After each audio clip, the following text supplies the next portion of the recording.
it was a beautiful day, beautiful summer day, a bit like today.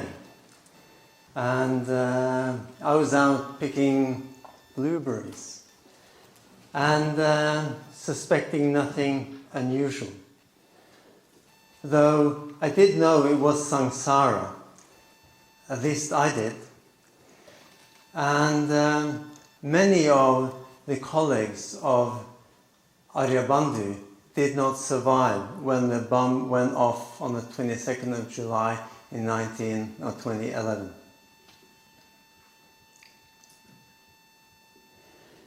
And then there is the more everyday suffering.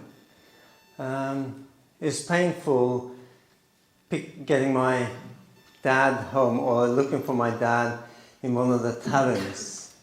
Him being drunk, too drunk from facing the pain of his dead wife and bringing him home. And it's painful divorcing the mother of my child, my adopted child, soon after my dad died. And I'm concerned about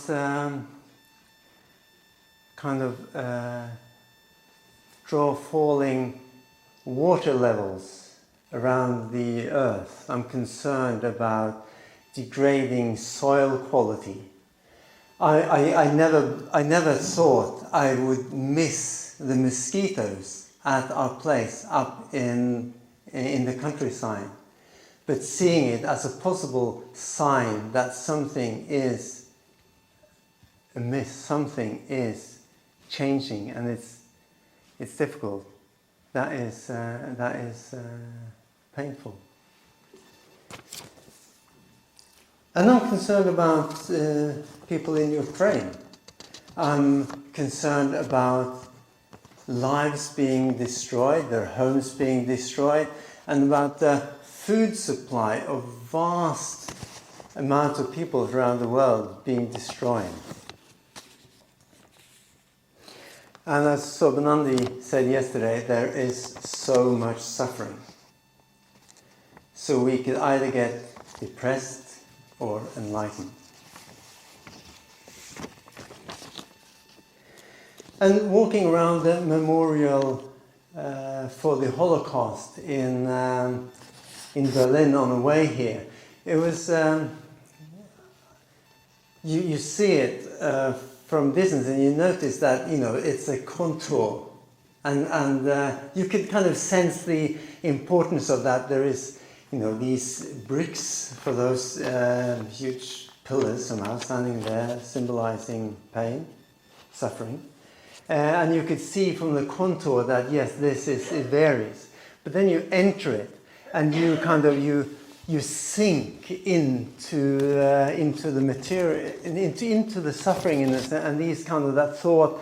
You could see the contour far away, but then suddenly you're in it, and it's just much bigger than you thought. But then as you walk around there, and suddenly you see in the distance there's someone else crossing in the distance, and there's this kind of sense of connection. It's like, yes, there is someone else, and then they pass, and you're on your own in this suffering. And then I spotted in the distance there is this staircase, this descent. What? Is there something beneath this massive suffering? And so I went over there, and there's this emergency exit. And I got it. You really need to go down into the suffering to get out.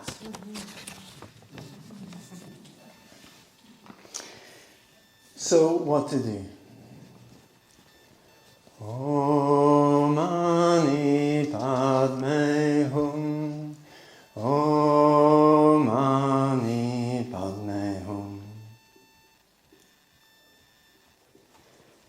So we are exploring how observing the suffering of living beings can bring about the rising of the bodhicitta, or make us a bodhisattva, all of us. And I really like that Prasadavati was quoting David Gilbert on compassion. He was being sensitive to it, understanding the causes of it, and then committing to alleviate it.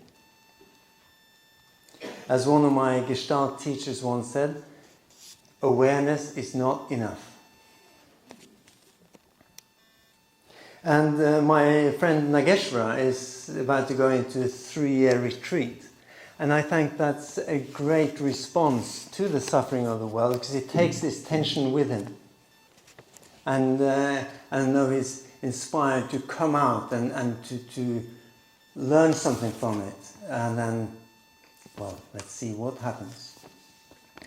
But so I want to touch on 4 aspects today. That was the plan. Planning is everything, plans are nothing.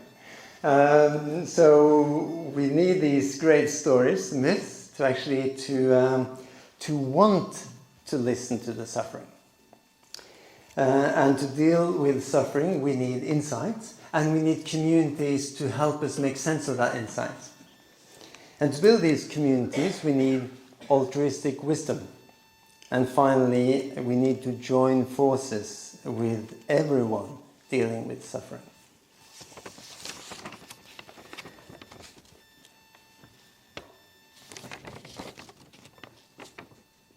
So, in order to usefully observe the suffering of sentient beings, we first of all need this grand mythic story to help us do that and want to do it. And it was so delightful to have Viryapadma sitting next to me yesterday in robes.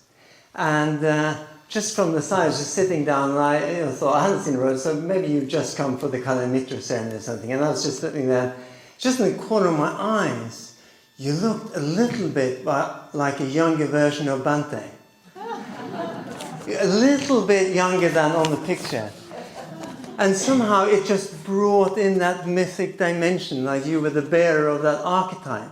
And then later, when you came and gave the offering to Prajnaparamita, there's the picture of Bante looking towards me, and then you on the side, bearing that robe and that archetype, and like being Bante, giving an offering to Bante. Somehow, it was just that it really brought that alive. And so when I was making this offering, the main offering to Bante was that he has given me this mythic dimension. And I think this is particularly important in our days where so many of the communities around are becoming secular. They're losing touch with something sacred. Water is a commodity to be bought or sold or used as a refuse dump. When I moved to Oslo in 2000, or just after that, I was looking for a derelict building or something where we could squat for the Buddhist center. And at one point I came to this little structure where there's been a factory in Oslo a long time, or quite a while ago. And it was over a river. And I went into one of the structures, and it had a little square hole in it, in the size of these mats. And there was one of the guys kind of dealing with the place who was there. So I asked, what's that hole? He said, that's the refuse dump. It just went straight into the river. And of course the river was dead. But I'm very pleased to see that since then some people have taken the initiative to revive the river, so that last year we had this wild salmon festival. You know, just a friend of mine has written this book about being salmon, being human. And we could celebrate the salmon, we could go to the river and actually look the salmon now swimming up. And connecting with that whole wisdom tradition from around the world that really honor salmon as living beings that are to be eaten, but also to be respected. And so that Bante has connected me into that tradition. I'm just very grateful for.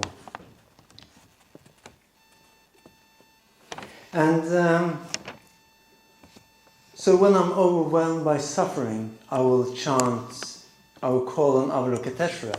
And I do that with my daughter as well. That's one of the gifts that I want to give her from early on, whenever she's crying and troubled, just to chant the Avalokiteshvara mantra with her, to already now, give that anchor. But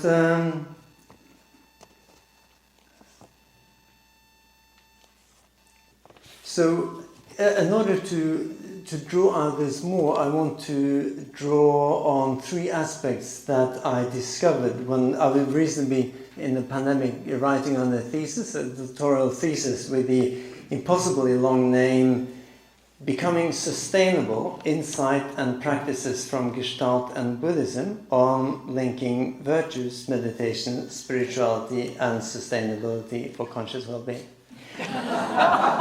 So you can see it's going to be rejected straight away from the longevity of the title, but anyway.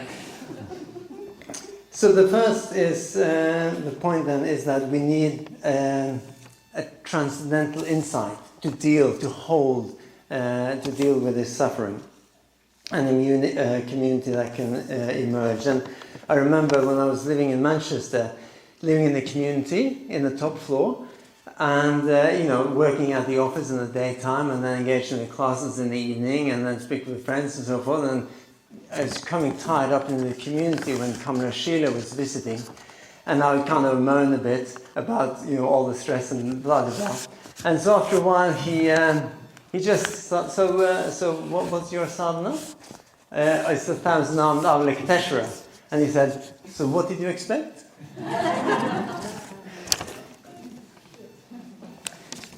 And but one thing I did, or I've become aware of, is that there's an emerging tradition of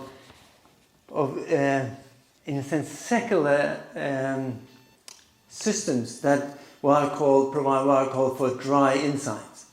There are things like Liberation Unleashed, or some Vipassana retreats, Sam Harris Waking Up, and so forth.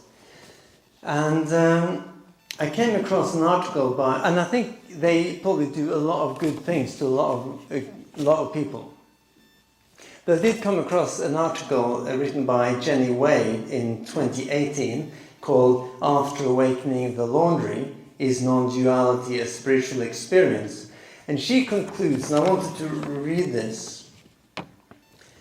Perhaps the biggest question raised here in the article is whether secularization of non-duality in terms of extra-religious realization, making it more accessible, will affect its quality, or whether people without sufficient moral guidance and peer community support will be able to negotiate non-duality and its sequela in a healthy manner.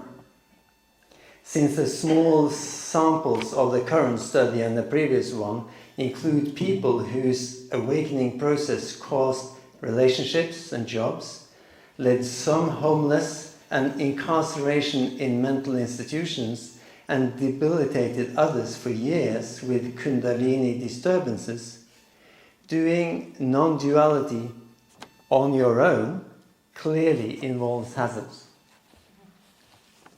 And I think Bhante has been cautioning us against this all along. I think with good reasons. And in the Oslo Sangha, there are, in a sense, we have two people, who struggling with these experiences. And I think that I think we'll see more of that. And I think really we should prepare and welcome people with these experiences into our community and really help them make sense of what that means and some of the difficulties that they can bring along.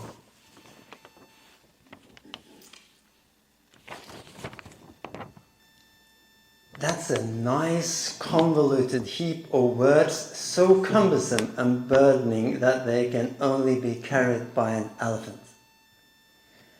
That's what Vasubandhu might have said had he been here today.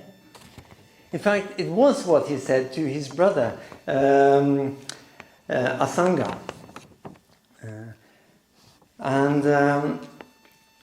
Because Vasubandhu wanted kind of practical steps, what do you do? And so when a sangha heard this, he instructed one of his disciples to read out the Dasa Bhumika Sutra outside of Vasubandhu's home. And it's the kind of the practical steps towards enlightenment, become a bodhisattva. And Vasubandhu was really impressed. And he felt really ashamed about his criticism, so he wanted to cut off his tongue. But the students said, no, don't cut out your tongue. Try to go to talk to your brother instead. So I thought maybe this was a precursor to the initiative on how to disagree better.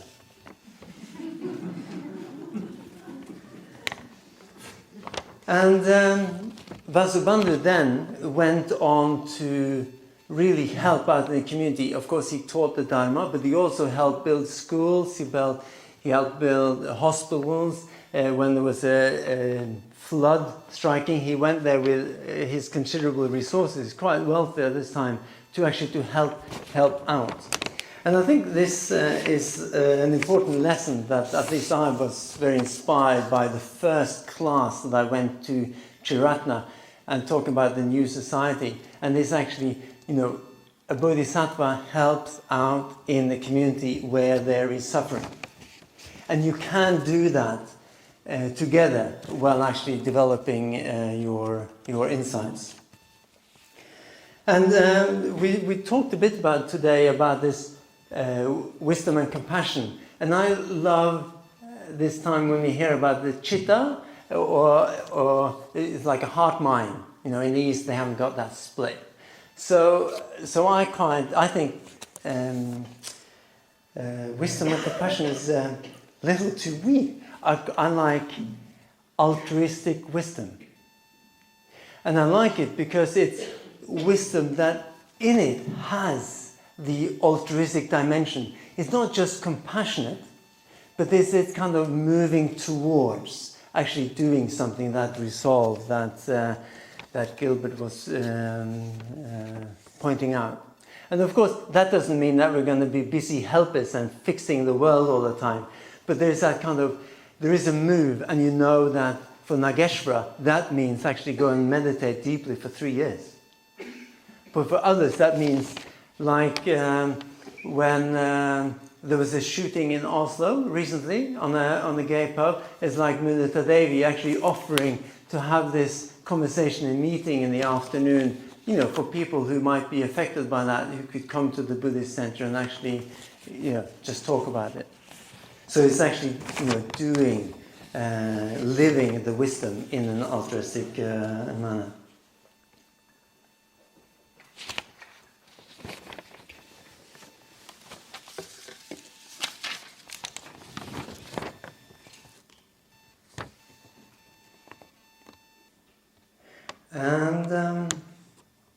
And I think David Loy is one of my heroes. He is a kind of an eco-sattva and writer of non-duality, and he's a kind of compatriot of Gyopati, and Gyopati founding Eco-Dharma in Spain, and David Loy founded Eco-Dharma in the States. And in his recent book, what's it called again? Eco-Dharma. And he thinks that both Buddhism and the climate is in crisis. We know some of the reasons why I think the climate is in crisis. He thinks Buddhism is in crisis if it doesn't manage to respond to the emerging suffering of the time, which he thinks is that the changing in climate, with all that involves, of for challenging the livelihoods of people, actually the planet, and also tensions between people.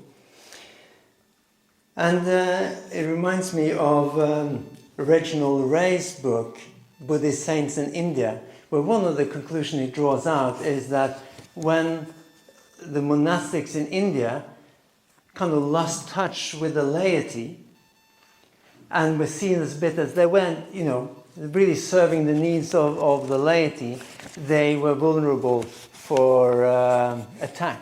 And so they were almost wiped out by the next Muslim invasion. And I think there is a truth to that warning. It's important for us to have the finger on the pulse of the suffering on our society at any time.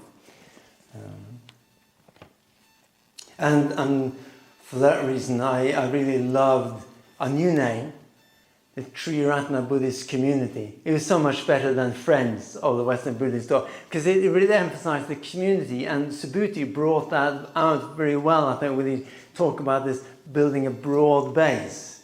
From then, and now those who want to, they can actually, really seek enlightenment. But let's not expect everyone wanting to do that.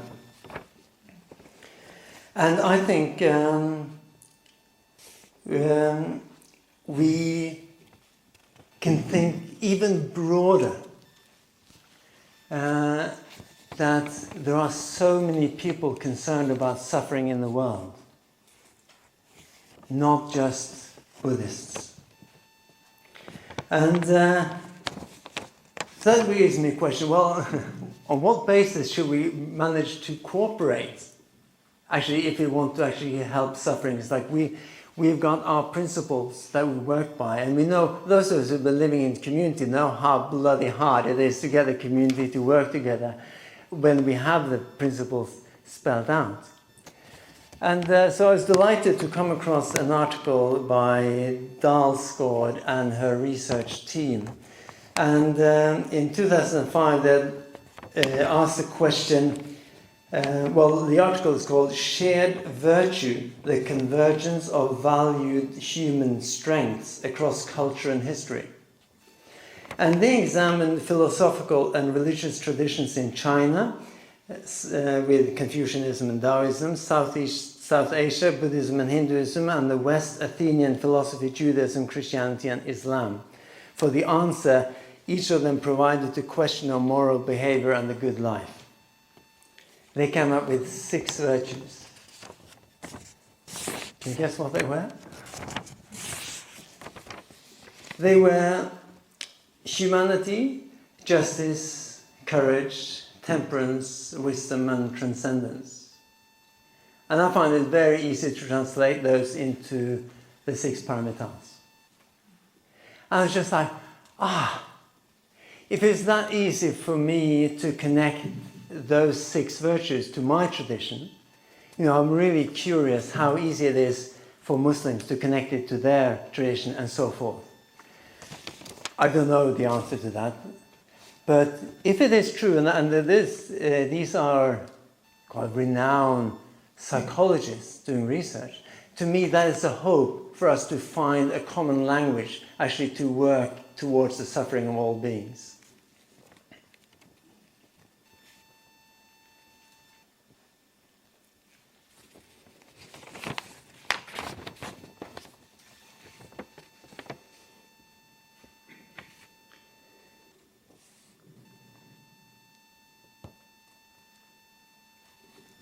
And of course, and on that note, I like something where I think the Dalai Lama once said that the main traditions are maybe 80% the same and 20% different.